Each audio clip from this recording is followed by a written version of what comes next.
안녕하십니까. 고승우 박사입니다.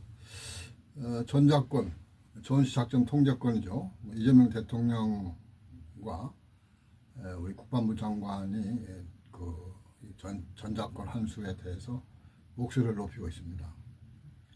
우리가 이제 그 전시작전 통제권은 말이죠. 그 의미 좀 살펴보면 대통령의 발언에 대한 의미를 우리가 좀 찬찬히 좀 뜯어볼 수 있을 것 같습니다. 그 전작권은 사실은 전시에 말이죠. 우리나라 그 50만 군 장병이죠. 전에 60만 명인데 50만 명 죽었다 그러는데 그 우리 국군 장병들에 대한 말이죠. 생명과 안전 거기에 대해서 국가가 어떤 책임과 의무가 있느냐 그거 지켜져 있습니다. 그러니까 우리는 헌법에 의해서 대통령이 그 군 통수권자입니다. 그리고 그 군은 역시 문민 통치에 의해서 정치의 지위를 받게 돼 있다. 군이 뭐 상위에 있는 건 아니죠. 과거에 쿠데타를 보면은 군 장성들이 이제 그 전선을 떠나가지고 정치를 말이죠 찬탈하고 그러는 것인데 그런 것은 있을 수 없는 일이죠. 그래서 우리가 이제 그 전작권과 관련해서 그 한미 동맹과 가서 그 살펴봐야 됩니다. 한미 동맹 속에서 한국군 전작권 어떤 의미인가? 그러니까 주한미군의 말이죠. 그 우리는 그 사령관의 그 지휘를 한국군이 받게 돼 있죠. 한국군 전작권, 전시작전 통제권은 주한미군 사령관에게 있습니다. 그럼 주한미군 사령관은 누구입니까? 주한미군 사령관의 말이죠. 그 최종 지휘자는 미 대통령입니다. 미 대통령도 군 통수권자거든요. 그래서 주한미군은 말이죠.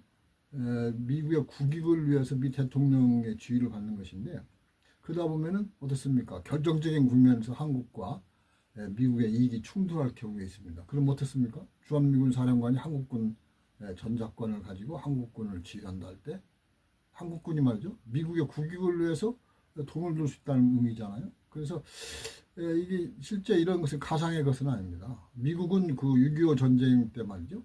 그 실제 얘기를 했죠. 그러니까 그때 이제 그 유엔군과 국군이 이제 북진을 해서 평양에 수복이 됐을 때 당시 이승만 대통령이 평양에 가가지고 그 수복 기념대회를 한번 하겠다.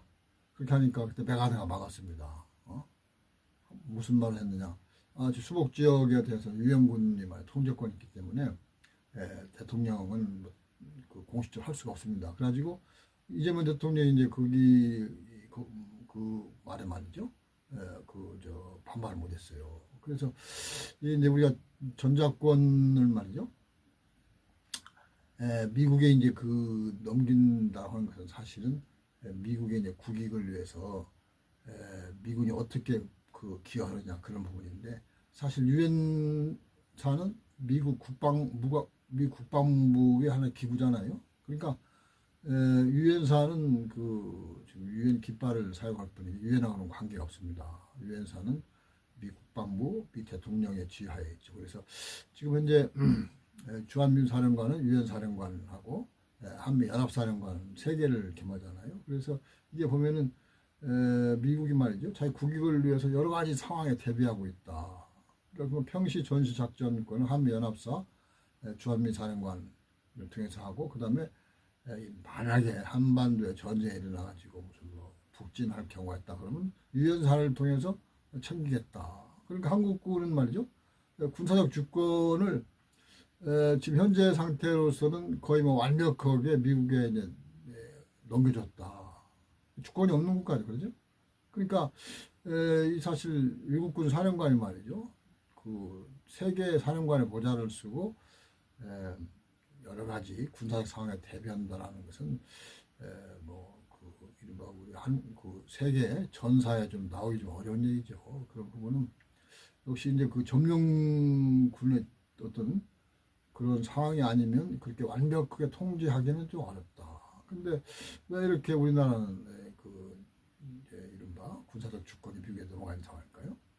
여기에 대해서 이제 우리가 뭐 여러 가지 방면에 살펴볼 수 있습니다만 외국의 경우를 살펴보면 뭐 그 분명해집니다. 그러니까 그래서 미국이 그 주둔하고 있는 필리핀이라든지 뭐 유럽연합의 여러 국가들이죠. 그다음에 일본의 경우 보면 그 각각의 그 개별 국가, 그 필리핀과 일본, 미국, 유럽연합 국가들이 다 각각 작전 지휘권을 가지고 있어요. 전시 및 평시 작전권을 지니고 있는 겁니다. 그래서 사실은 어떻게 보면 전시, 평시 작전권을 구분한다는 게 말이 안 되는 것이, 이 전쟁이라는 건 갑자기 일어나잖아요. 그러니까 평상시에 뭐 예고 없이 일어나는 전쟁인데, 그래서 우리가 지금 평시 작전권을 한국에 넘겼다 하지만은 전시에 말이죠.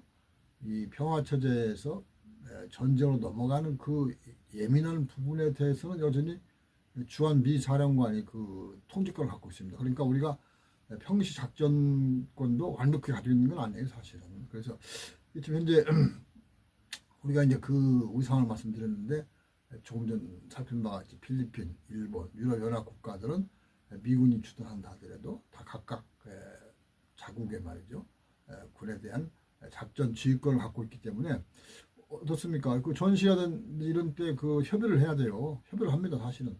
이런 부분은 과거 이제 제1차 세계대전, 제2차 세계대전 등에서 이제 그 경험을 많이 했죠. 그러니까 연합군 체제에서 어떻게 해야 된다. 근데 중요한 것은 연합군 체제라고 그래가지고 말이죠.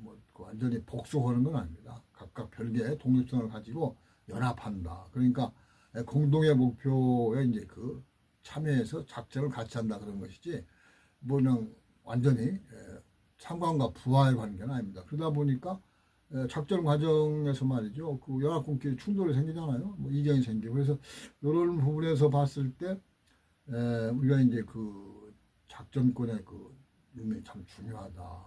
우리나라의 경우도 메가더가 6.25 때 트루먼 대통령에서 이제 해임이 됐는데, 그때 보면 그 메가더가 말이죠, 대통령 군 통수권에 뭐 저항했잖아요. 도전했습니다. 어떻게 보면 말을 안 들었죠, 트럼프 말을.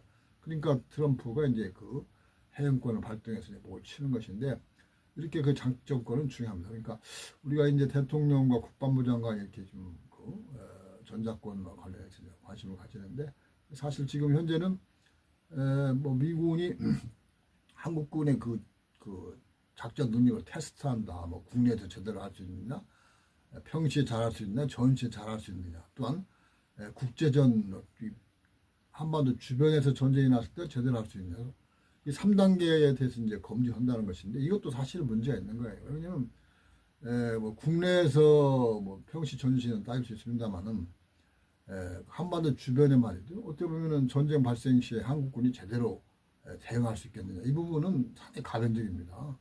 주변에 말이 중국, 러시아, 일본 등이, 북한 등이 어떻게 나오느냐, 거기에 따라서 대응이 달라지는 것인데, 이런 걸 테스트한다라는 것이 사실은 아무리 한미 동맹 체제지만은 참 국격과 관련되는 것이죠. 국가의 자존심과 관련되는 것인데, 이런 부분이 정말 또 아무렇지도 않게 진행이 되고 있다. 그래서 이런 부분은 좀 우리가 경계해야 될 것 같고, 그러니까 우리가 연합군 체제라 하더라도 국적이 달랐을 경우에 말이죠. 예를 들어서 영국과 미국의 사령관들이 그 서로 갈등하고 어떻게 보면은 막 굉장히 그 다투기까지 하는 경우가 있었는데, 이런 것이 보면은 그 패튼 장군하고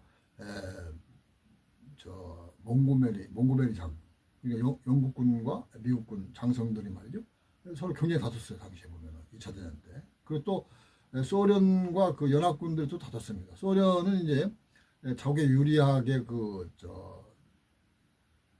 전황이 유럽에서 전개됐으면 좋겠다 싶은데, 연합군은 또 그거에 대해서 솔직히 좀 꺼려했습니다. 왜냐하면 소련이 그 공산주의 국가다, 그 자본주의 체제에 대해서 말이죠, 적대적인데, 전쟁이 끝나고 소련이 승리하면 어떻게 하지? 그러다 보니까 그 연합군 체제지만은 그런 부분에 말이죠, 서로 내면적으로 갈등이 있는 거예요. 그래서 이런 부분은 뭐 언제나 있습니다.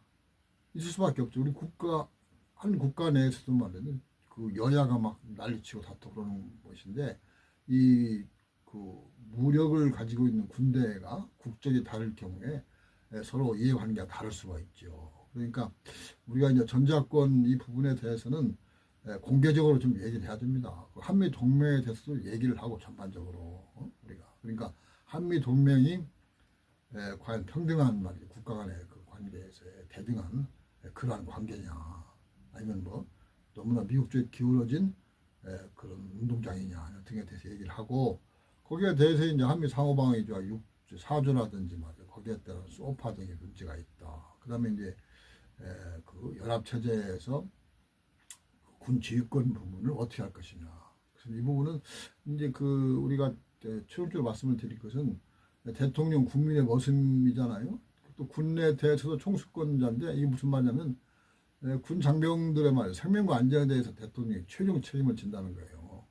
그러니까 지금 미국 보면 말이죠, 우리 전사자들 그 유해를 무슨 뭐 30년, 40년 지난 뒤에도 뭐 대통령 특명으로 계속 저 해수 작전을 하고 그러는데, 그런 것이 보면 대통령의 책임을 이행하는 것이죠. 근데 우리나라도 예를 들어서 한 대통령이 말이야, 한국군에 대해서 전시 작전권을 가지고 있을 때 군장병의 말 생명과 안전에 대해서 무한 책임을 질 수 있는데, 예를 들어서 미군 사령관이 그 한국군을 지휘한다. 미군 사령관은 미국 국익을 위해서 한국에서 전쟁을 한다. 그럼 어떻게 되겠어요? 군장성에 그 대통령, 한국 대통령과 한국군의 관계는. 그러니까 역시 그 우리가 한국군 장병들의 말이죠, 생명과 안위, 이 부분은 우리가 최대한 챙긴다. 미군이 뭐 챙길 수도 있겠지만 한국 그 대통령처럼 한국군을 챙기겠어요? 미국 대통령은 자국 국익을 위해서 예를 들어서 어느 뭐 전쟁이 벌어졌을 때 사상자가 많이 날 지역이 어디냐 했을 때 미군을 투입할까 한국군을 투입할까 어떻게 했어요? 이런 부분은 뭐 사실은 우리가 좀 쉽게 생각할 수 있는 부분이라서, 역시 작전권은 다 각각의 국가들이 가지고 있는 것이 정상이다. 해외도 다 그렇다. 필리핀, 일본, 유럽연합 국가들이 자국에 있는 미군과 관계에서 말이죠, 다 동등한 작전권을 행사하고 있더라. 한국만 이게 지금 완전히 한국은 군사적인 주권이 없는 상태인데, 이런 비정상적은 빨리 시행이 돼야 됩니다. 그래서 이 전작권 전환 문제는 사실은 뭐 자존심 문제가 아니라 사활적 문제다. 이런 부분들에서 오늘 말씀을 마치겠습니다. 감사합니다.